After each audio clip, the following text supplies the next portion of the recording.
mistake I see with people doing this exercise is that they don't push through their heels, so they'll end up pushing through their toes, okay, which will bias the quad. So if people are weak in their glutes, they'll do anything they can to sort of recruit and to actually make this movement happen. So you don't have to lift your toes up, but what I want you to do, you can start with lifting your toes up, but what I really want you to focus on is pushing through your heels, okay, and that will get more action through the posterior chain.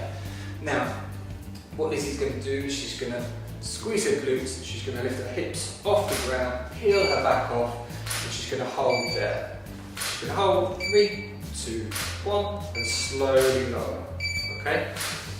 Now, you'll often get clients that do this and they'll get cramp and tightening in their hamstrings. Now, the hamstrings will be working,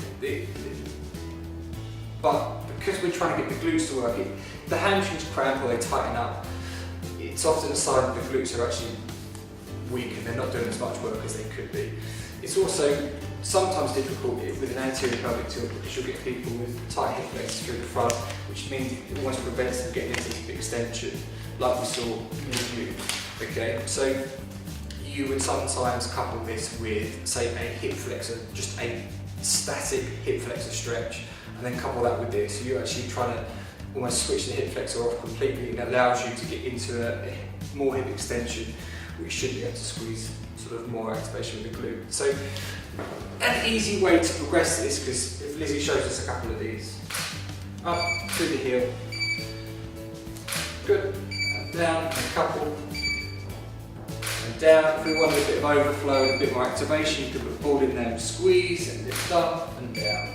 So she's breezing this, okay? So the way you can progress it, if you want to do it with one leg, you can grab one knee, put it in both hands, good, push through the heel, and you bridge up just with one glute.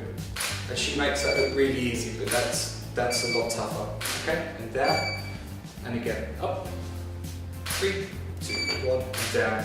Now if you wanted to bring in a bit more corner, there's an easy way to bring in some anti-rotational stuff. So if you're looking at sort of activating more multifidus and some spinal stabilisers, the best way of doing this is if you bridge up 2 feet, you imagine that you're not going to let my arm move and you're just going to straighten one leg without rotating and down. Now the challenge with this is again not to twist side to side, to straighten. So what will happen a lot of times, swap again, is that the hips will just drop like that, okay? Yeah. So your job when you're doing this is to make sure that the hips stay level and you're actually preventing that rotation. Again, all those spinal stabilisers through here, all those anti-rotation muscles, they're working quite hard there, okay?